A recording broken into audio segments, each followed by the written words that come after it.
मैं अपने महान स्वतंत्रता सेनानियों के प्रति कृतज्ञता व्यक्त करता हूं। मैं आजादी के लिए मर मिटने वाले ज्ञात अज्ञात शहीदों के प्रति भावभीनी श्रद्धांजलि अर्पित करता हूं। ऐसे जवान जो हरियाणा से भी संबंध रखते हैं, उनका विशेष योगदान निश्चित रूप से याद करने लायक है। न केवल स्वतंत्रता के उस आंदोलन में, बल्कि आजादी प्राप्त करने के बाद 1962 में, 1965 की लड़ाई में, 1971 में भी हरियाणा के जवानों ने अपना कर्तव्य करके दिखाया था, देश की आजादी के लिए अपना जीवन न्यौछावर किया था। आज आजादी पर मरने मिटने वाले ऐसे शहीदों के प्रति श्रद्धांजलि अर्पित करते हुए मैं राष्ट्रकवि रामधारी दिनकर की पंक्तियां आपके सामने प्रस्तुत करता हूं। जो अनगिनत लघु द्वीप हमारे तूफानों में एक किनारे, जल जलाकर बुझ गए किसी दिन, मांगा नहीं स्नेह मुंह खोल, कलम आज उनकी जय बोल, कलम आज उनकी जय बोल। प्रिय प्रदेशवासियों, आजादी का ये पावन पर्व जश्न मनाने जैसा है। निश्चित रूप से हम वर्षों से जश्न मना रहे हैं, लेकिन इसके साथ एक बात भी हमको ध्यान रखनी चाहिए कि आजादी के पूर्व देश का विभाजन हुआ। उस दिन को याद करने का पहले किसी भी सरकार ने ऐसा सोचा नहीं। देश के प्रधानमंत्री ने 15 अगस्त 2021 को लाल किला की प्राचीर से ये आह्वान किया कि जो लोग देश को आजाद कराने में और इस देश के विभाजन के अवसर पर लाखों लोग शहीद हुए, उनकी स्मृति में हमें विभाजन विभीषिका दिवस 14 अगस्त को मनाना चाहिए। कल देश भर में इनको भी उस नाते से याद किया गया। भाइयों बहनों, अपने देश के प्रति लगाव, देशभक्ति की भावना, इस नाते से अनेक कार्यक्रम देश में किए जा रहे हैं। मेरी माटी मेरा देश, इस प्रकार के कार्यक्रम के माध्यम से गांव-गांव में उन वीर जवानों को जिन्होंने शहादत दी, गौरव पट पर शिलालेख उनके नाम ये लिखे जा रहे हैं। देश की आजादी के बाद इस देश में बहुत से बदलाव आए हैं। प्रधानमंत्री जी ने ऐसे कठिन कार्य जो करने बड़े चुनौतीपूर्ण थे, उनको एक चुटकी में करके दिखाया है। चाहे कश्मीर में धारा 370 को हटाना हो, 35A को हटाना हो, अथवा भगवान श्री रामचंद्र जी का मंदिर अयोध्या में बनाना हो, ऐसे बहुत से काम प्रधानमंत्री जी ने किए हैं। सैनिकों के हित में वन रैंक वन पेंशन, इसकी घोषणा की गई, जिससे सैनिकों का एक प्रकार से सम्मान और अधिक बढ़ा है। हम लोगों ने नेशनल एजुकेशन पॉलिसी जो 2030 तक लागू करने की बात कही गई है, हरियाणा में हमने उसको 2025 तक ये लागू करने की बात कही है। देश के प्रधानमंत्री जी के नेतृत्व में देश की सुरक्षा के नाते से कई और कदम उठाए गए हैं, चाहे उसमें सर्जिकल स्ट्राइक की बात करें और चाहे उसमें हमारे गांव की सुरक्षा की बात करें, चाहे समाज जीवन को स्वच्छ करने के नाते से नशा विरोधी इस प्रकार की मुहिम चलाने की बात की गई, और समाज में लिंग संतुलन के नाते से बेटी बचाओ बेटी पढ़ाओ का अभियान लागू किया गया। स्वच्छता ये अभियान भी देश में चलाया गया। देश की आजादी का अपना एक इतिहास हम सबको मालूम है। हम जानते हैं कि इस देश की आजादी ये हमें वास्तव में मिली नहीं है, ये हमारे जवानों ने एक प्रकार से अंग्रेज से ली है, अपनी शहादत देकर के ली है। इसलिए इस आजादी के लिए जो कुर्बानियां हुई, उस कुर्बानी का पहला जो अगर कोई उदाहरण मिलता है तो 18 मई 1957 अंबाला की धरती पर मिलता है। तो इसलिए हरियाणा का अपना एक योगदान, महत्वपूर्ण योगदान है। ऐसे शहीदों की याद में शहीदी स्मारक, एक बहुत बड़ा स्मृति स्मारक लगभग 25 एकड़ पर अंबाला छावनी में ये बनाया जा रहा है। भाइयों बहनों, हमने हरियाणा में सैनिक अर्धसैनिक बलों का एक विभाग ये अलग से बनाया है, ताकि सैनिकों के जो परिवार हैं अथवा जो सेवानिवृत्त सैनिक हैं, उन सब की देखभाल की जा सके।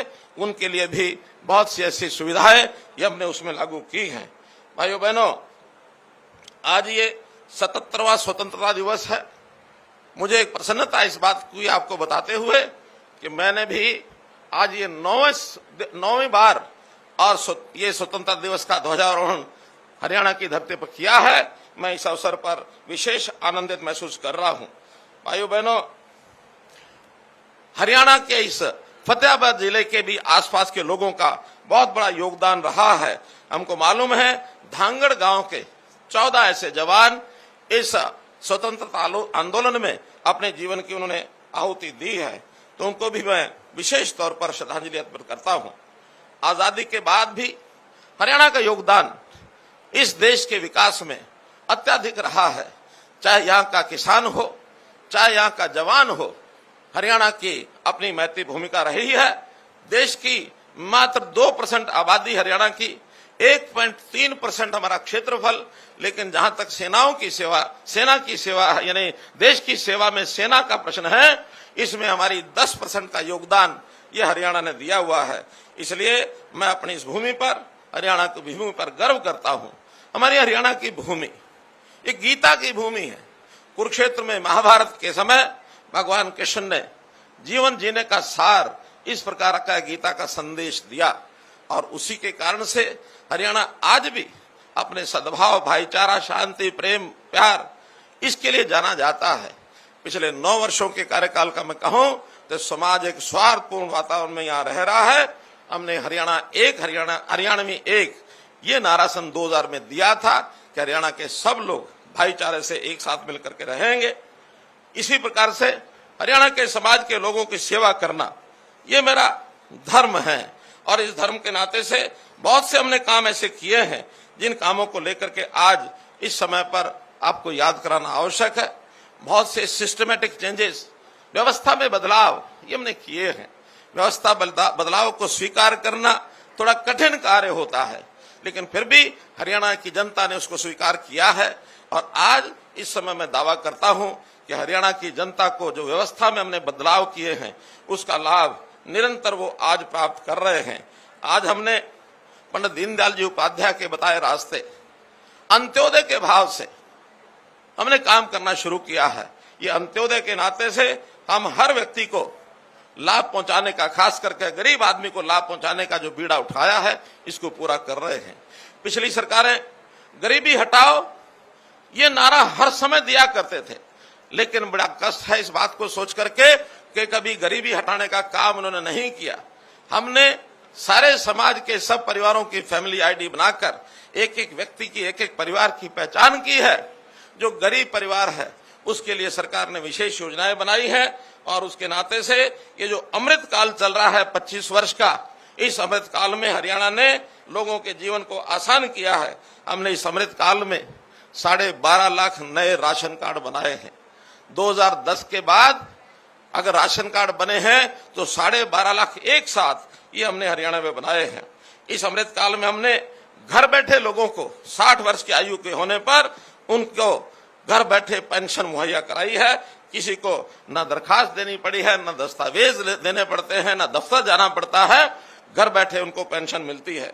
भाइयों बहनों, इस काल में लगभग 50,000 लोगों को, जो गरीब लोग हैं, उनको काम करने के लिए ये लोन दिलवाने की व्यवस्था हमने की है। इस अमृत काल में 29 लाख लोगों को आयुष्मान भारत और चिरायु हरियाणा का लाभ अभी कल तक हम दे रहे थे। आज से एक नई योजना लागू की है जिसमें 1,80,000 से लेकर 3 लाख रुपए तक की आय वाले परिवारों को भी मात्र आधा प्रीमियम 1,500 रुपया वार्षिक देकर के उनकी रजिस्ट्रेशन आज से खोली है। उनको भी 5 लाख रुपए का लाभ उसी प्रकार से मिलेगा। हमने विद्यार्थियों के लिए इस अमृत काल में 5 लाख टेबलेट बांटे हैं, और इतने बड़ी संख्या में टेबलेट बांटने वाला हरियाणा एकमात्र पहला राज्य बना है कि विद्यार्थियों को शिक्षा में उनको सुविधा हो। इस प्रकार का हम काम कर रहे हैं। इस अमृत काल में हमने हरियाणा के अंदर इंफ्रास्ट्रक्चर के नाते, विकास के नाते 20,000 करोड़ रुपए के प्रोजेक्ट या तो शिलान्यास किए हैं या हमने उसका उद्घाटन किया है। इंफ्रास्ट्रक्चर में देश के अंदर प्रथम स्थान पाने वाला हरियाणा, इसका कोई भी जिला दूसरे जिले के साथ नेशनल हाईवे के साथ जुड़ा है, और बहुत बड़े जो हाईवेज बन रहे हैं, उन हाईवेज के आधार पर इस देश की आर्थिक प्रगति, यहाँ उद्योग लगेगा, लोगों को रोजगार मिलेगा। इस आशा के साथ इन्वेस्टर्स बहुत बड़ी संख्या में हरियाणा में आ रहे हैं। वैसे वर्तमान में भी हरियाणा की आर्थिक स्थिति एक अच्छी आर्थिक स्थिति ऐसी मानी जाती है। हमारी अर्थव्यवस्था मजबूत है। हम 2 आंकड़ों में डबल डिजिट में हमारी आर्थिक व्यवस्था की जो बढ़ोतरी हो रही है हर वर्ष, ये देश की अर्थव्यवस्था जो बढ़ रही है उससे कहीं ज्यादा है। हमारे यहाँ पर कैपिटा इनकम जो 2014 में 1,38,000 थी, अभी इस समय 2023 में ये बढ़ करके 2,97,000 रुपए प्रति वर्ष ये मित्रों हो गई है।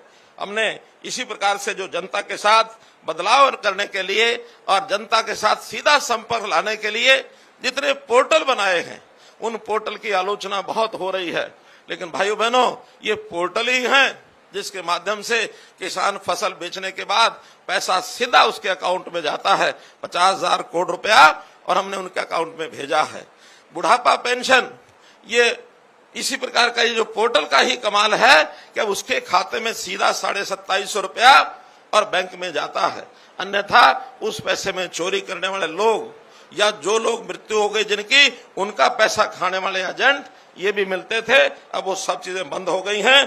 बिचौलिया व्यवस्था को हमने खत्म कर दी है। चाहे ऑनलाइन ट्रांसफर हो, चाहे हमारी भर्ती का विषय हो, सभी चीजें हमने ऑनलाइन सिस्टम से मेरिट के आधार पर की है। पिछले 8 वर्षों में हमने ऐसे 1,10,000 युवकों को और नौकरी दी है बिना खर्ची बिना पर्ची के। इस युग को एक परिवर्तन का युग ऐसा हरियाणा के लोग और ये जानते हैं। व्यवस्थाएं घर तक पहुंचती हैं, जीवन उनका सुखी होता है। एक गरीब आदमी इसकी बहुत बड़ी चाहत होती है, उसकी सारी तकलीफें जो है उसको समाप्त किया जाए। ई गवर्नेंस के माध्यम से, सीएम विंडो के माध्यम से, जहां लोगों का जीवन आसान हुआ है, वहां भ्रष्टाचार के ऊपर भी लगाम हमने लगाई है। आज जो भ्रष्टाचारी लोग बहुत तरह के सिस्टम खोजे हुए थे, अब वो सब परेशान हो गए हैं, सब बेरोजगार हो गए हैं, और इसी के कारण से उनके आका इस बेरोजगारी का जो आंकड़ा है वो निरंतर बढ़ा बढ़ा के बताते हैं, क्योंकि उनके सब चहेते, उनके निकट रहने वाले लोग वो उनके कान भरते हैं, बेरोजगारी बहुत हो गई है।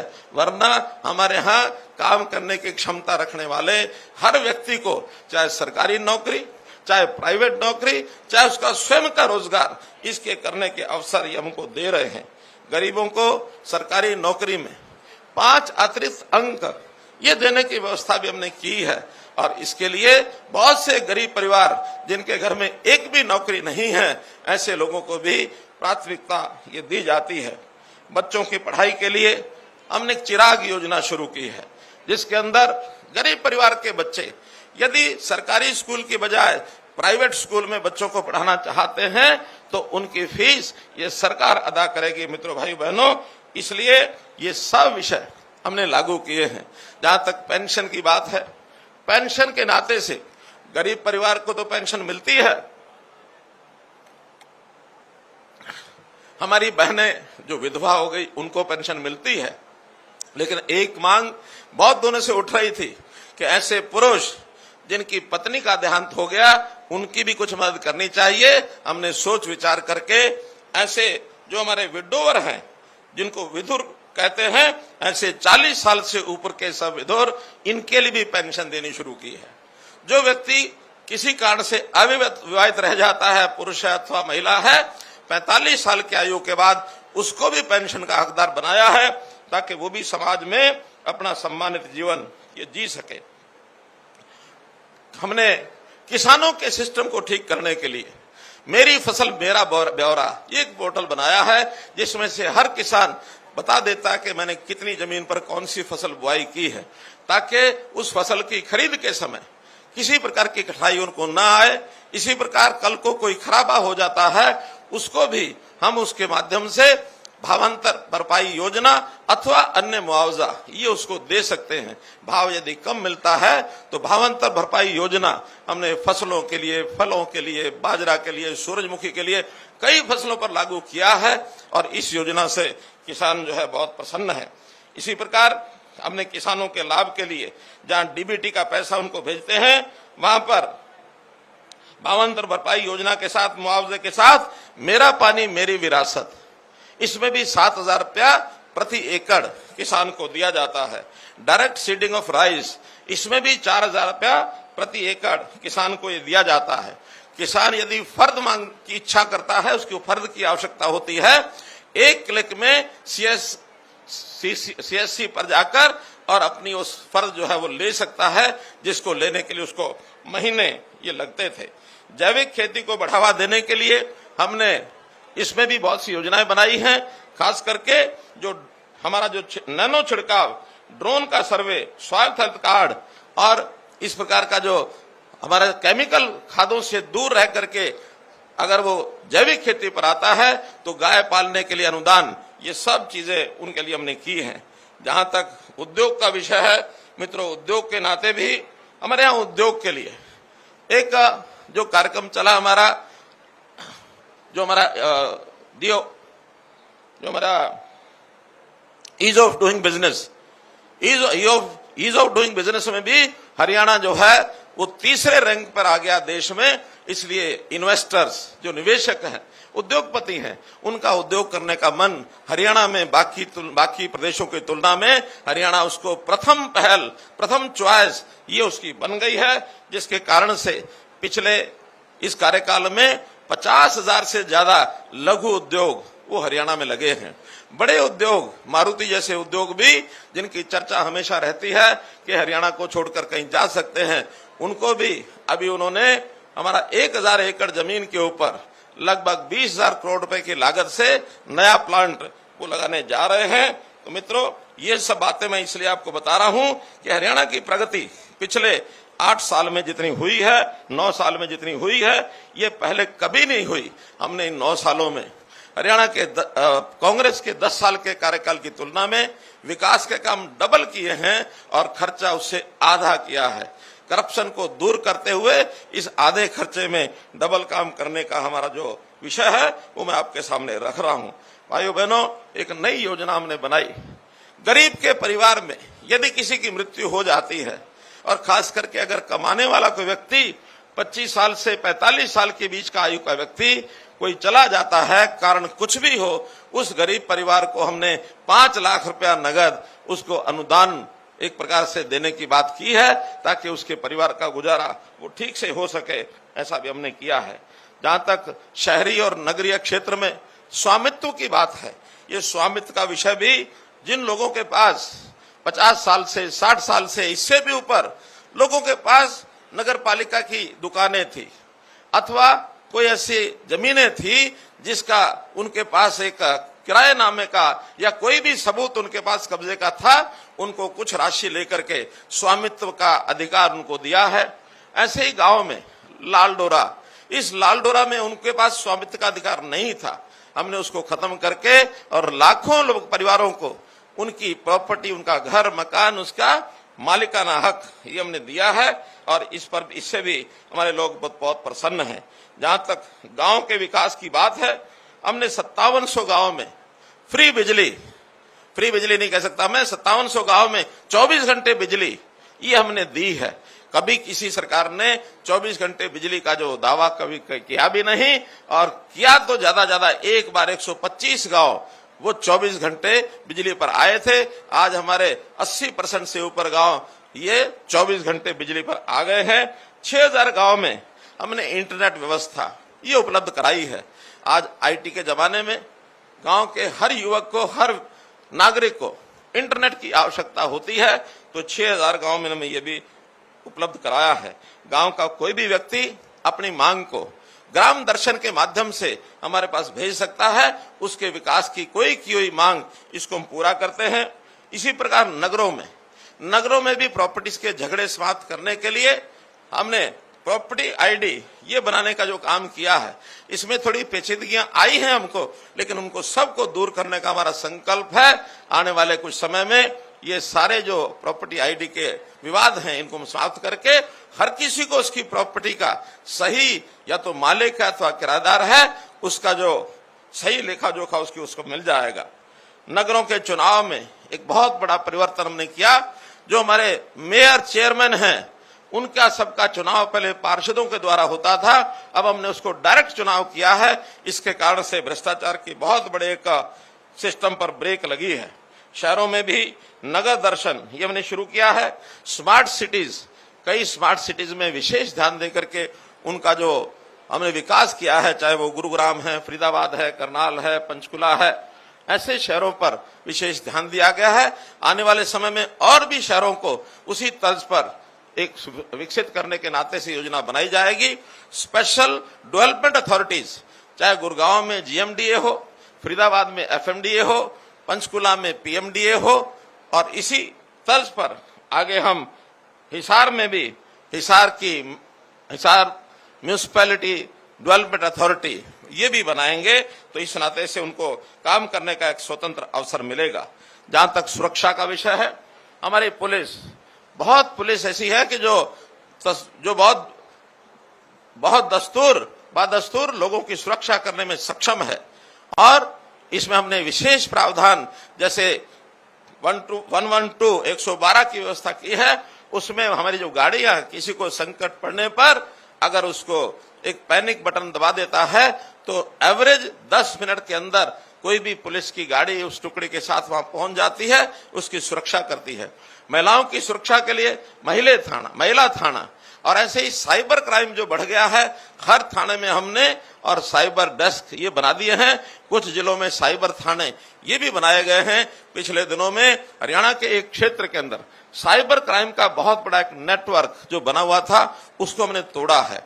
हम कोई भी इस प्रकार का अपराधी होता है, चाहे वो नशे में लिप्त है अथवा साइबर क्राइम है अथवा अन्य प्रकार का क्राइम करता है, उनकी प्रॉपर्टीज को कुरक करते हैं और उनको कुरक करने के बाद उनको सबक सिखाया जाता है, उनको जेल के अंदर डाला जाता है, ताकि किसी भी क्राइम के ऊपर उनको जो है आगे बढ़ने का मौका न मिले। जो संगठित अपराध होते हैं उनके लिए भी हमने कानून बनाया है। हरकोका के माध्यम से जो संगठित अपराध के ऊपर ये नकेल कसी जाएगी, इसको हमने पास किया है। केंद्रीय अनुमति के लिए ये राष्ट्रपति महोदय के पास गया हुआ है। गोरक्षा सुरक्षा का कानून ये हमने बनाया है और इसमें भी 10 साल तक की सजा गोहत्या पर ये हमने लागू की है। तो इस पर भी बहुत बड़ा काबू, एक कंट्रोल हमने किया है। धर्म परिवर्तन जो लोग करते रहे हैं, जो करवाते रहे हैं, करने के बजाय जो धोखे से जबरदस्ती किसी का धर्म परिवर्तन कराते रहे हैं, उनके ऊपर भी हमने शिकंजा कसने के लिए और एक कानून बनाया है। इस नाते से ये सारी चीजें आपके सामने इसलिए रखी हैं कि हरियाणा जहां आज से कुछ साल पहले जिसकी छवि हरियाणा की बहुत अच्छी नहीं थी, लेकिन आज चाहे वो सामाजिक सुरक्षा हो, चाहे आर्थिक आधार पर बातें हो, युवा की बात हो, खेलों की बात हो, आर्थिक आधार पर जैसा भी जीएसटी जब से लागू हुआ है, जीएसटी की कलेक्शन हरियाणा में बड़े राज्यों में प्रति व्यक्ति कलेक्शन ये सर्वाधिक हो गई है मित्रों, भाई बहनों। तो इससे हमारे जो आर्थिक तंत्र है ये बहुत मजबूत हुआ है। हमने इसमें समाज के आवश्यक आने वाली जो चीजें हैं उसको भी आगे बढ़ाया है। जहां तक सामाजिक सुरक्षा पेंशन की बात है, 2750 रुपया हरियाणा में सर्वाधिक पेंशन ये पूरे देश में ये लोगों को दी जाती है। ये भी आपके लिए मैं एक जानकारी के लिए बता रहा हूं। इतना ही कहना चाहूंगा कि आने वाले 25 सालों में देश की आजादी की जब 100वीं वर्षगांठ 2047 में मनाई जाएगी, उस समय हरियाणा का स्थान पूरे देश में सर्वोच्च होगा, ऐसा मैं दावा करता हूं। आज इस अवसर पर पुनः स्वतंत्रता इस दिवस पर आप सब लोगों को, जो हमारे सेनानी और पूर्व सेनानी, उनके जो परिवारजन यहाँ आए हैं, यहाँ जो बच्चे स्कूलों के बैठे हैं, अन्यथा जो उपस्थित लोग यहाँ हैं, उनको बहुत बहुत बधाई, बहुत बहुत शुभकामना देता हूं। बहुत बहुत धन्यवाद।